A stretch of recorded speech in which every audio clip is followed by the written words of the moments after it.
Gentlemen, we are back once again. In previous videos, we've spoken about what Trump's domestic policy would look like for America, and today I think it's time we speak about the foreign policy. This is something some people are discussing, especially in regards to the war in Ukraine. What does a Trump peace settlement look like? This is something that Trump has discussed. He brought it up during the big debate, and of course he's touted the fact that he can settle the Ukrainian war within 24 hours. Things are really abuzz in the global community. You have officials in Russia who say that now with Trump in power, there is a possibility for a peace settlement. You have Zelensky, who's once again been courting Donald Trump, appealing to their past relationship and offering up his own strategy for a victory. And of course you have Trump, who's going to have to reconcile whatever the situation is with his America First foreign policy, the promise he has made to his base to end the forever wars and make America focus on its domestic issues once again. I believe that there's a spectrum to what a negotiation could look like. We have one end of the negotiation that's going to favor Russia and one end of the negotiation that's going to favor Ukraine. Both will lose something but gain in another respect. It's, again, a compromise. The simple fact is this: Russia has advanced significantly into Ukrainian territory since the start of the war. Russia holds major amounts of territory in Kherson, Zaporozhye, Donetsk, Luhansk, and a little bit of Kharkiv. In recent days, Russia seems to have turned its attention to Odessa across the Black Sea. It's very possible that before peace negotiations begin, Russia might attempt to capture this area and cut Ukraine off from the Black Sea, potentially even aiming to reconnect with the breakaway state of Transnistria.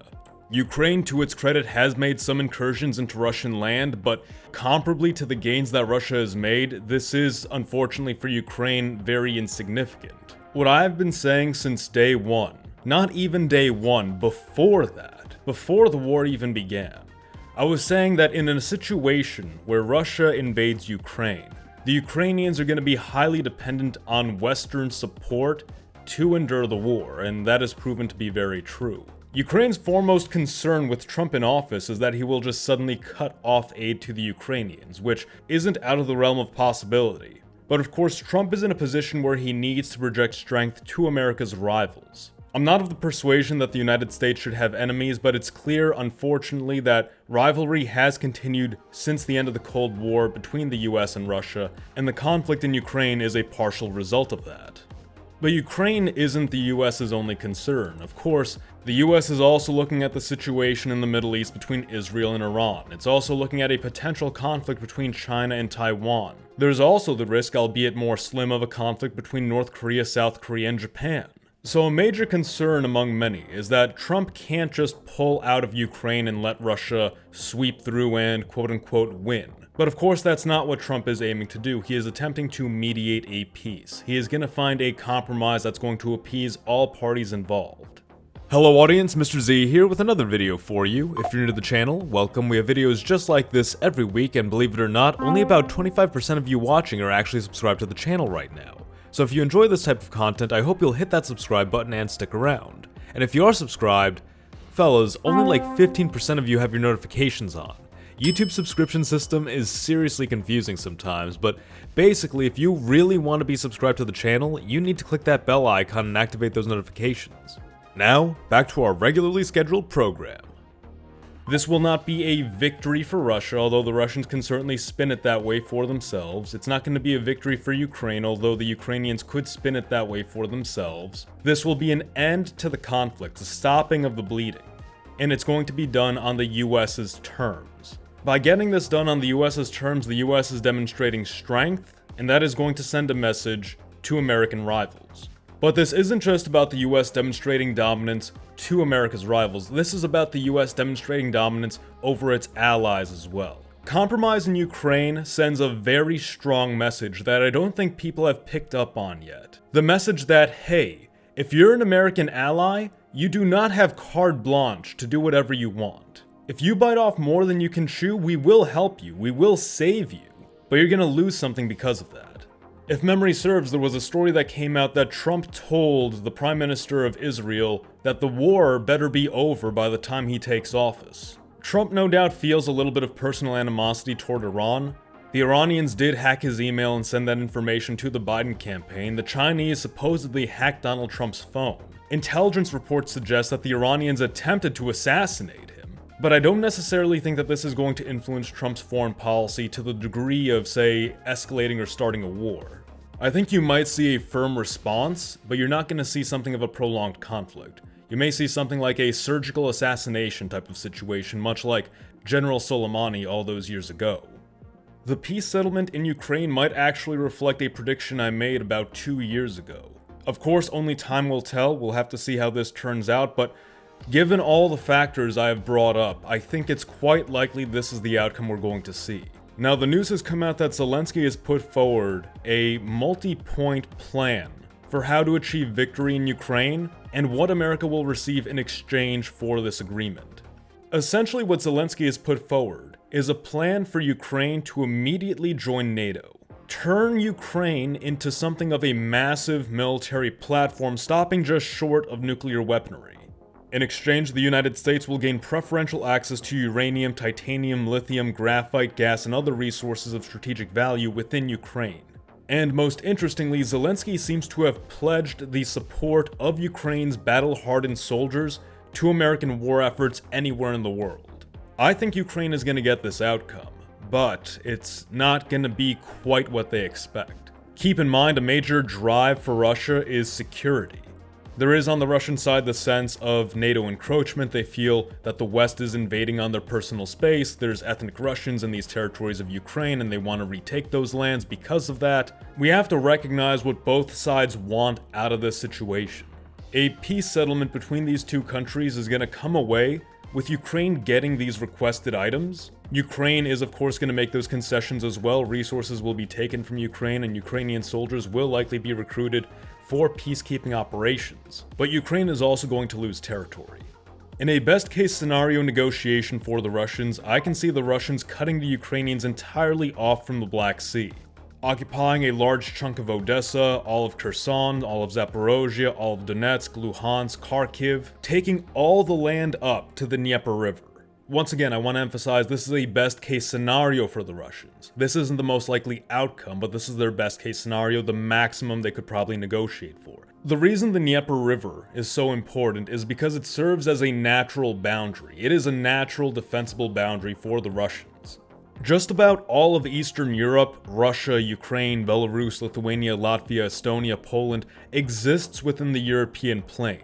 This is why you've seen trench warfare pop up in Europe again. People are surprised by it. They're thinking, why have we resorted to these old tactics that seem like they're out of World War I? Because those tactics are necessary in European conflict, at least in the European plain. The only natural barrier the Russians seem to have are rivers. Now, the Russians do have some river defense in the north, but with Ukraine, not really. There's no major river east of Ukraine until we hit the Don River, which of course is in Russian territory. Now, of course, the big caveat is that the Russians are nowhere near taking all that territory. In the south they have, but in the northern sections, not quite.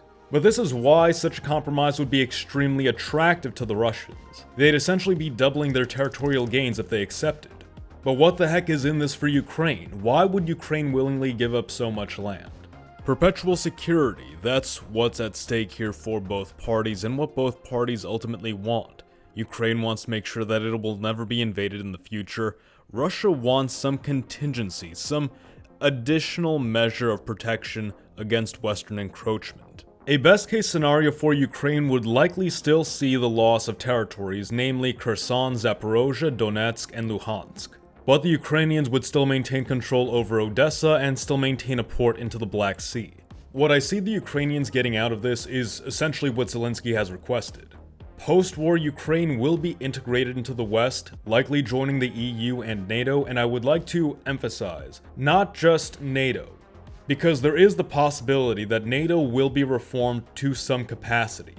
Whatever alliance succeeds NATO if NATO ends up being changed, Ukraine will still be a part of that. Whatever the case, I think Ukraine and Poland are going to have very crucial roles in leading this alliance of essential Russian deterrence. I think in exchange for whatever land concessions Ukraine makes, whether it's the best case for Ukraine or the best case for Russia, Ukraine will see significant militarization. Significant defense systems are going to be established in Ukraine to prevent further Russian encroachment, and Ukrainian resources are going to become very important to fueling not American militarization, but European militarization. This is something that I think Trump is going to recognize about Zelensky's proposal. Zelensky is not really in a position to negotiate the points about preferential access to Ukraine's resources and the use of Ukraine's military for European defense. I think that's already a given. Whatever happens in Ukraine, so long as some segment of Ukraine exists, these things are going to be done regardless, because it's in Ukraine's best interest to do so. Of course, Ukraine's going to put its soldiers to work to improve European defense against Russia. Of course, Ukraine is going to use its resources to help Europe militarize and defend against Russia. Like, no matter what, that's going to happen. That's not some special deal they're going out of their way to give to the United States specifically. It's basically a roommate going to the store to buy milk and then letting you have some of it when they bring it home. At the end of this, I think Trump achieves what he's talked about achieving. Satisfaction for both parties and a compromise that achieves long-lasting peace. Russia gains its territory and a sense of security, Ukraine survives, integrates with the West, and strengthens its defensive capabilities.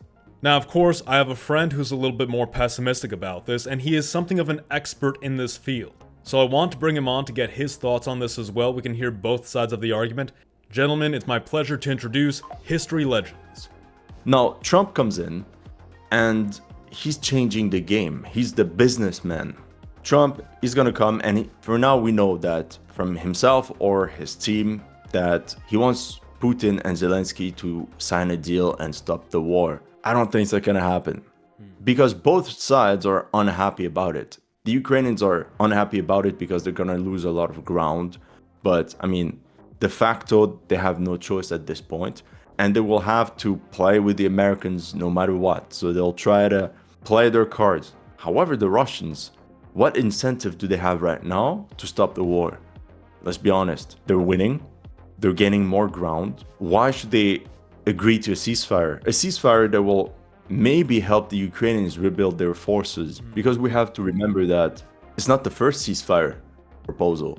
Since 2014, there's been 2 official ones and many small ones. There was Minsk I agreement and Minsk II agreement, 2014, 2015. How did the Russians benefit from these ceasefires? The fighting never really stopped. And all that it did is that it remilitarized, heavily militarized the Ukrainian military.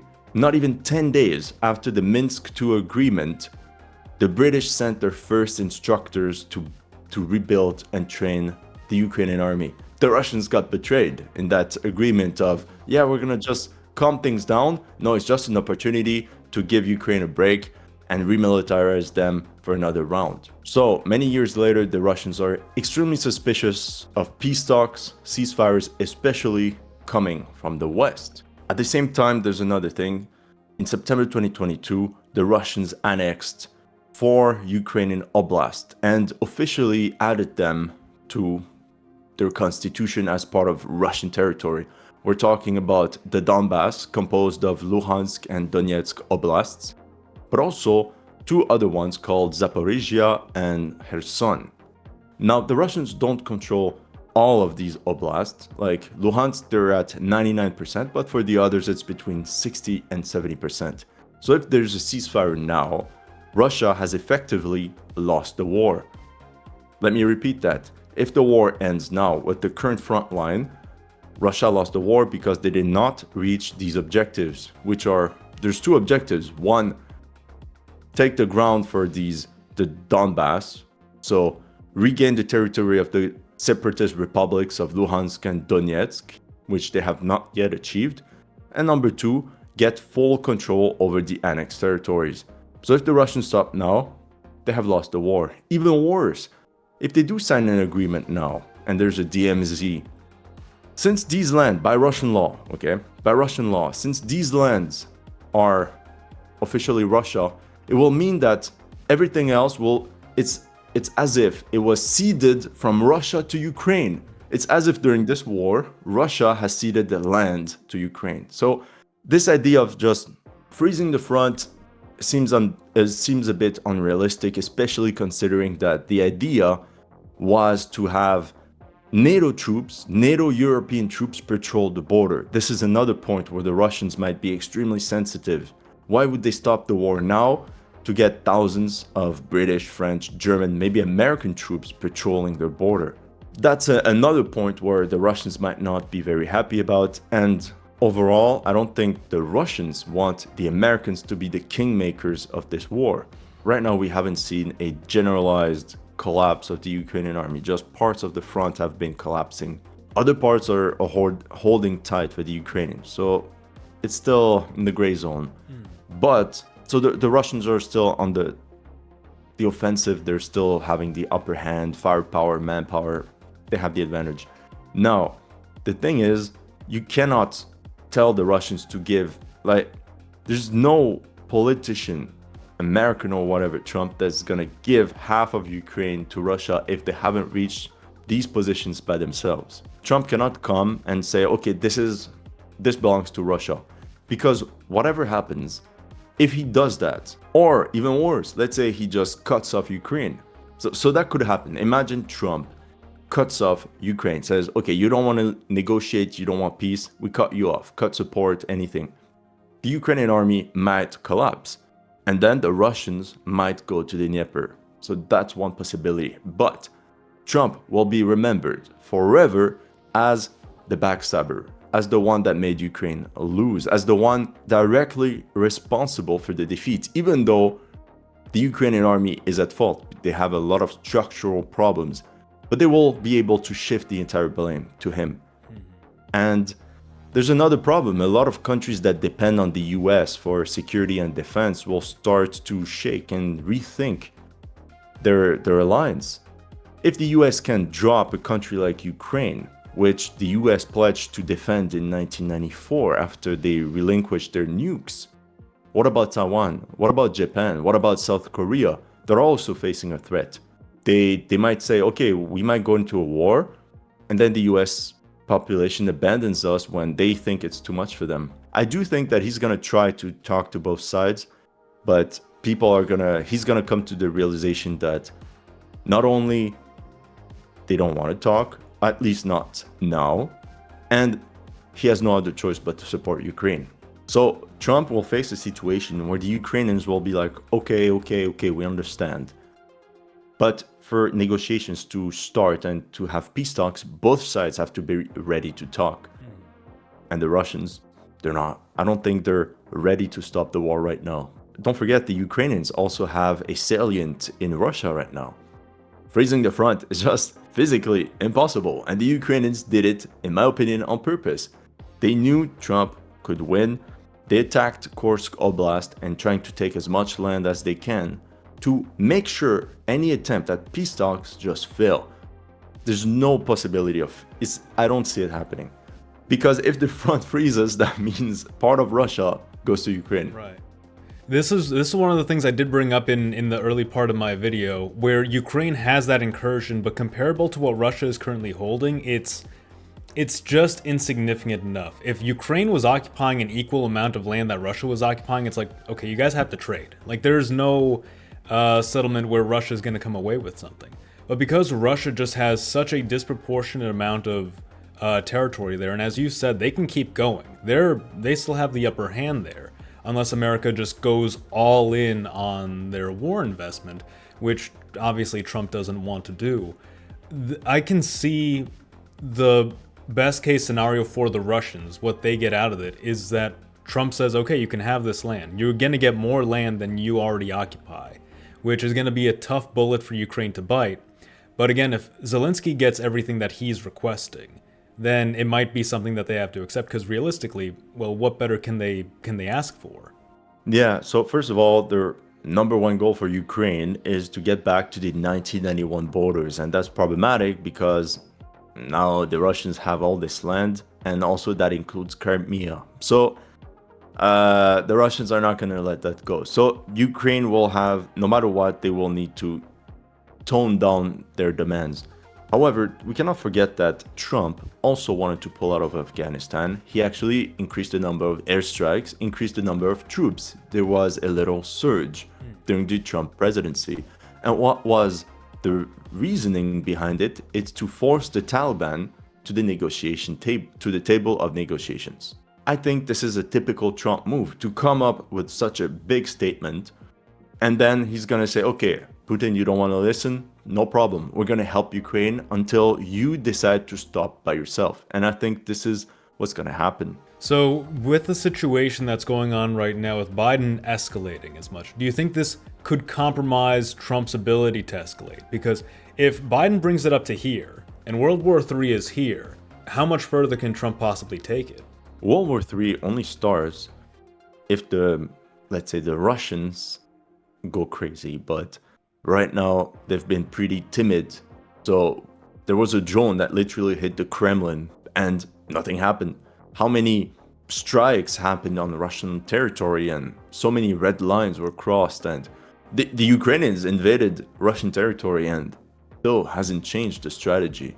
Biden just announced that officially US military personnel are in Ukraine, but as repair or technicians for US military equipment. But there's another thing that happened 1 week before, and at the end of October, Zelensky signed a law allowing foreigners to become officers in the Ukrainian military. So I think if soldiers want to fight, they're going to fight as Ukrainian soldiers, but not as part of any NATO force. Because once again, everybody wants to avoid World War III. The Russians could get to the annexed oblast, but even if they get all the ground they want, they will need to cross the Dnieper to get the remaining territory in Kherson.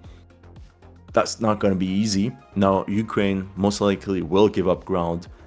And what will happen to them is a bit like what happened to Finland just before World War II and during World War II. They will lose ground, but they will say, we still won because we're an independent nation now part of the West. So I think this is how they're going to flip whatever territorial losses by saying, look, we sacrificed, but now we're independent. I'm thinking we're more on the same page than we think, actually. I came to a similar conclusion, actually. Nice. Oh, that's interesting. Great yeah, minds, so you see, this is yeah, exactly. You see, this is why this video is actually a great idea. I hope I answered all the questions. Now, there's a lot of curveballs and unexpected events, like the North Koreans coming in. There's always Belarus that's there. So there's a lot of moving parts. And at this point, I'm not gonna go into too wild, crazy predictions. But from what I see, the Russians are taking ground. And yeah, I think what's gonna happen for the Russians, all I can say is that whatever they take, they keep. There's no way to give back. What a great guy. Really smart guy too. I highly recommend checking out his channel if you haven't already. It's interesting, we wound up coming to a lot of the same conclusions, even though I was under the impression we had more disagreements beforehand. And of course, I think the big initial disagreement is History Legend says it's going to be very difficult to get Russia to the negotiating table because they just don't trust the Western powers to be straight shooters. My perspective is that Russia probably trusts Trump, being more of a political outsider, to be more of a straight shooter, but we'll just have to see how that goes. But insofar as what the aftermath and peace negotiations might actually look like, I mean, we're both on the same page. Russia isn't going to be giving back any of that land. It's going to be very hard, if not impossible, for any politician to get Russia to evacuate that. And simultaneously, Ukraine isn't going to want to give that up, but he raised the point as well, Ukraine isn't in a position to be negotiating that. Really, what can they do? We can offer Ukraine additional security, we can give them more defenses to make sure that Russia doesn't invade again, but Ukraine isn't going back to its 1990s borders. And he brought up the spin too, how Finland, of course, they lost territory, but they said, hey, we got our independence. I think you're going to see a very similar situation with Ukraine and Russia as well, where they're going to say, well, you know, Ukraine militarized and they're much more powerful, but we got all the land we wanted. There is stuff up in the air, but I think the best bargaining chip that Trump has to offer both parties is land for Russia and increased militarization for Ukraine. But those are just my thoughts. Once again, a huge thanks to History Legends for joining us today. Thank you all for watching. Let me know your thoughts in the comments below. Like the video if you enjoyed it and subscribe for more. Mr. Z, out. Yeah, welcome to the headquarters. Don't forget to like and subscribe. Sweet.